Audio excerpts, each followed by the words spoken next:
Centre صاحب, my first question to you is, ہم کیوں اپنی زراعت کے دشمن بنے ہوئے ہیں آپ کی نظر میں؟ ہم کیوں ایک فصل کو پہلے باہر بھیجتے ہیں, ایکسپورٹ کرتے ہیں, پھر ہم امپورٹ کرتے ہیں؟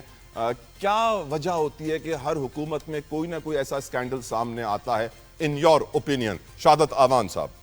دیکھیں جتوئی صاحب, آپ نے بجا طور پہ کہا ہے کہ ہم جو ہے ایک زرعی ملک ہیں, اور میں سمجھتا ہوں کہ زراعت جو ہے ہمارے ملک کے تقریباً 47% جو لوگ ہیں ان کو روزگار بھی مہیا کرتی ہے, اور میں سمجھتا ہوں ہماری جی ڈی پی میں, ہماری انکم میں سب سے بڑا جو وسیلہ ہے وہ زراعت کا ہی ہے. بالکل آپ کا یہ کہنا بجا ہے کہ اگر ہم اپنے کسان کی طرف توجہ نہیں دیں گے تو اس کا مطلب یہ ہے کہ ہم اپنی معیشت پر توجہ نہیں دے رہے. تو میری گزارش یہ ہوگی کہ آپ نے دو باتیں کی ہیں. ایک طرف یقینی طور پہ آپ یہ کہتے ہیں کہ جتنے بھی با اثر لوگ ہیں وہ صاحب حیثیت لوگ ہیں, پارلیمان میں جتنے لوگ ہیں تقریباً میں سمجھتا ہوں وہ بڑے بڑے زمیندار وہی لوگ ہیں جو کہ پارلیمنٹ میں ہیں, اور اس کے علاوہ پاکستان کا میں سمجھتا ہوں عموماً اکثریت جو ہم کہتے ہیں کہ تقریباً آلموسٹ 50% لوگ زراعت سے متعلق ہیں.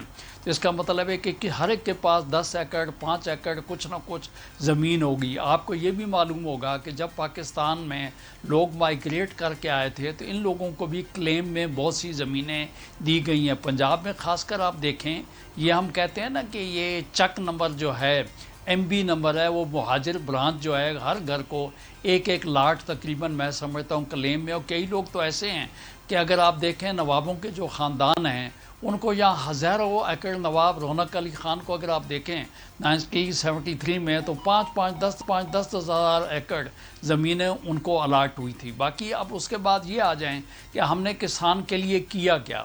تو سب سے پہلی بات تو اوورآل آپ ایک طرف کیوں دیکھتے ہیں کسان کی طرف, آپ انڈسٹریلسٹ کی طرف دیکھیں کہ انڈسٹری کے لیے ہم نے پاکستان میں کیا کیا ہے, ایجوکیشن میں ہم نے پاکستان کے لیے کیا کیا ہے, ہیلتھ میں ہم نے پاکستان کے لیے کیا کیا. تو بہتر یہ ہوگا کہ ہم بجائے اپنا یہ رونا روئیں کہ کچھ نہیں کیا, ہم وہ تجاویز دیں کہ جہاں پہ ہم ان چیزوں میں بہتری لا سکیں.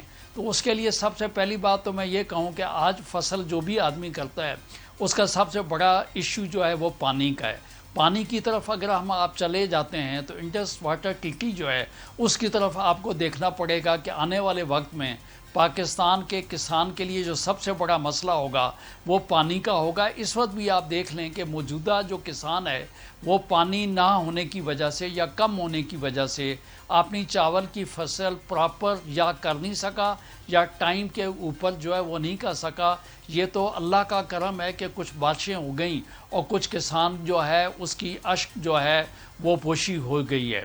اب اس کے بعد آپ چلیں کہ آگے جو ہے کہ وہ کسان جو ہے وہ زمانہ گیا کہ وہ جب آپ نے جو کسان آپ نے ہل جو ہے بیل کے ذریعے سے کھیتی باڑی کرتا تھا, اب تو آپ مشینری کی بات ہے کہ آپ جو ہے اب ہل بھی چلاتے ہیں ٹریکٹر کے ذریعے سے, آپ فصل کاٹتے بھی ہیں تو مشین کے ذریعے سے, اگر آپ اس کو جو ہے اس کو فصل جو ہے اس کو کرشنگ بھی کرتے ہیں تو تھریشر کی وجہ سے. تو اس کے بیچ میں جو سلسلہ چل پڑا ہے, پہلے یہ تھا لائیو اسٹاک ہوا کرتا تھا, ایک جگہ زمیندار باندھتا تھا, وہ کھاد کا سلسلہ بنتا تھا, وہاں سے چلتا تھا اگلی جگہ جاتا تھا, کھاد کا سلسلہ بنتا تھا.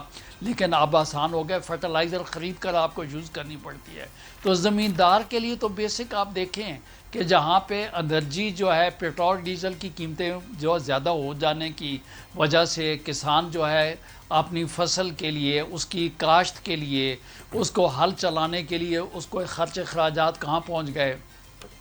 اگر فرٹیلائزر کی طرف جاتا ہے وہ آپ دیکھ لیں کہ خرچ اخراجات جو ہیں وہ جتوئی صاحب وہ آگے, آپ خود بہت بڑے زمیندار ہیں, آپ سمجھتے ہیں کہ وہ کہاں پہ چلا گیا. تو میں یہ کہتا ہوں کہ یہ بالکل ایک آپ کا کہنا بجائے, لیکن جہاں تک مسئلہ حکومت کیا کرے, حکومت و کاشتکار کے لیے اچھی پالیسی بنانی چاہیے. ان کے لیے آپ نے خود کہا کہ قرضہ جات زمیندار, چھوٹے زمیندار جو ہیں ان کو قرضے دیے گئے, لیکن اگر ان قرضوں کی وصولی کے لیے اگر کوئی نظام سسٹم صحیح نہیں ہے تو بھائی خالی ایگریکلچرل بینک تو نہیں ہے, اس کے اوپر بہت سے ادارے پڑے ہوئے ہیں, نیب ریب آپ نے بنا دی ہیں. تو میں کہتا ہوں پہلے تو یہ ہوا تھا کہ این جی او بھی جا کے کہیں شکایت کر دیتے تھے، ان چیزوں کو ہائی لائٹ کیوں نہیں کیا جاتا؟ میں تو یہ کہوں گا کہ بالکل آپ پاکستان میں کسان اتحاد جو ہے وہ آپ نے کسان بھائیوں کے لیے وہ ایک ایفرٹ کرنی چاہیے، اور یہ ریڑھ کی ہڈی ہیں، اس طرف ہمیں یقینی طور پر توجہ دینی allow me چاہیے۔ آوان صاحب اب دوسرے مہمانوں کو آخر میں آپ شامل آگے گفتگو کروں۔ آوان صاحب with your permission I want to bring in all the other guests as well۔ Arshad وورا صاحب کو ویلکم کرنا چاہوں گا from MQM Pakistan. Thank you وورا صاحب، السلام علیکم، آپ کے وقت کے لیے شکریہ۔ امجد نیازی صاحب بہت بہت شکریہ سر آپ کے وقت کے لیے، جزاک اللہ خیر۔ وورا صاحب، یہ ہم اپنی ایگریکلچر کے دشمن کیوں ہیں؟ ہم نے پچھلے سالوں میں ویٹ سکینڈل دیکھا جہاں ہم نے 35,90,000 ٹن گندم امپورٹ کی ہے، جس سے 300 ارب روپے سے زائد کا نقصان ہوا ہے۔ یہ میں نہیں کہتا، یہ آڈیٹر جنرلز پاکستان کی رپورٹ کہتی ہے۔ ہم اس وقت ایک شوگر سکینڈل کو دیکھ رہے ہیں جہاں پاکستان شوگر امپورٹ کر رہا ہے 5 لاکھ ٹن، پچھلے سال ہم نے 7.5 لاکھ ٹن ایکسپورٹ کی تھی۔ یہ آخر ہر 2-3 سال کے بعد یہ کسی نہ کسی کراپ سے جڑا ہوا سکینڈل سامنے وورا صاحب کیوں آتا ہے؟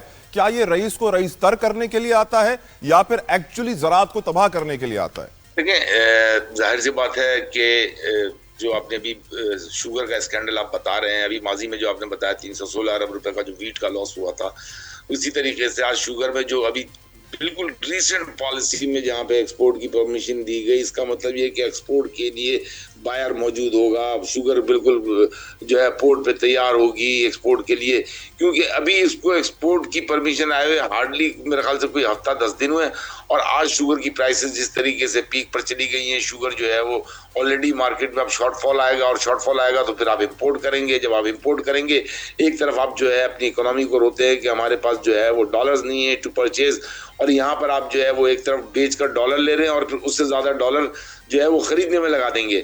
تو یہ تو ایک طریقے سے میں یہ سمجھتا ہوں کہ اٹس این اسکینڈل، ڈیفینیٹلی اس کی انکوائری ہونی چاہیے کہ امیڈیٹلی یہ شارٹ فال، ابھی آپ نے ایک فیصلہ لیا اور اس فیصلے میں ٹائم ہی نہیں لگا اور شوگر جو ہے وہ ایکسپورٹ ہو گئی۔ اس کا مطلب پہلے ایل سی کھلتی ہے، چیزیں ریڈی ہوتی ہیں، ایکسپورٹ کرنے کے لیے پیکنگ ہوتی ہے، تو سب کچھ تیار تھا، صرف ایک بیان آنا، ایک نوٹیفیکیشن آنا تھا کہ we are allowing the export, اور پھر یہ ایکسپورٹرز کون ہیں یہ آپ کو ہی پتا ہے، یہ سارے بڑے بڑے لینڈ لارڈز ہیں۔ جو آپ نے بات کہی وہی صحیح بات ہے کہ امیر کو چند پارٹیز میں سے ہے وورا صاحب، آپ کی پارٹی ان چند پارٹیز میں سے ہے جس کے پاس کوئی شوگر مل نہیں ہے۔ کیا وجہ ہے سر؟ MQM پاکستان غریب ہے؟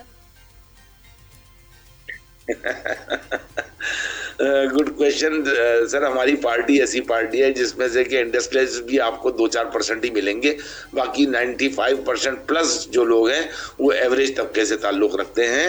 تو یہ سب کو پتا ہے جس طریقے سے MQM میں لوگ آئے، MQM جس طریقے سے ایک جماعت بنی اور جس طریقے سے اوپر آئی ہے، تو خیر any way that is not a debate.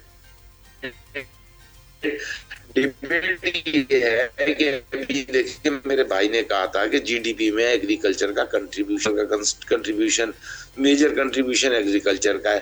اچھا، اب آن دی ادر ہینڈ آپ جب جی ڈی پی کے کنٹریبیوشن کی بات کرتے ہیں تو جی ڈی پی میں کنٹریبیوشن جو ہے وہ پنجاب کا 55% ہے، ٹھیک ہے۔ اچھا، سندھ کا جو ہے وہ 5% ہے، لیکن سندھ کی جو فائنینشیل رپورٹ ہے اس میں لکھا ہوا ہے کہ سندھ کا 5% ہے، بریکٹ میں لکھا ہوا ہے ایکسکلوڈنگ کراچی۔ اب ایکسکلوڈنگ کراچی تو کراچی آ جائے 25%۔ اب 25% جی ڈی پی میں کنٹریبیوشن جو شہر کر رہا ہے ایک صوبے کے مقابلے میں، پنجاب کے مقابلے میں، تو آدھا ہے، 50% ہے۔ تو کراچی میں تو کوئی ایگریکلچر نہیں ہے، تو کراچی کا کنٹریبیوشن کو خدا رہا کوئی تو ریئلائز کرے کہ کراچی کہاں کہاں کنٹریبیوٹ کرتا ہے۔ جب ہم ایکسپورٹ کی بات کرتے ہیں 54% ایکسپورٹ پورا پاکستان ایک طرف اور کراچی ایک طرف، 54% ایکسپورٹ کراچی کر رہا ہے۔ جب ہم جی ڈی پی کی بات کرتے ہیں تو 25% جو ہے وہ کراچی ہے، 55% پنجاب ہے، 5% سندھ ہے، 15% بلوچستان اور کے پی کے۔ تو اس کے بعد پھر آپ جب بات کرتے ہیں ٹیکسیشن کی، جس بجٹ کی بک کو آپ لے کے بیٹھے ہیں اور جس پہ آپ بات کرتے ہیں، اس میں 67% کنٹریبیوشن کراچی کا ہے۔ جب کراچی کا نام پی ایس ڈی پی میں دیکھتے ہیں تو 1.97% کراچی کو مختص کیا جاتا ہے۔ تو یہ چیزیں جو ہے نا تعالیٰ آپ کو پتا ہے کہ ارشد صاحب، کراچی پہ ہونے والے ظلم کی تفصیلاً گفتگو ہوگی اگلے پارٹ میں۔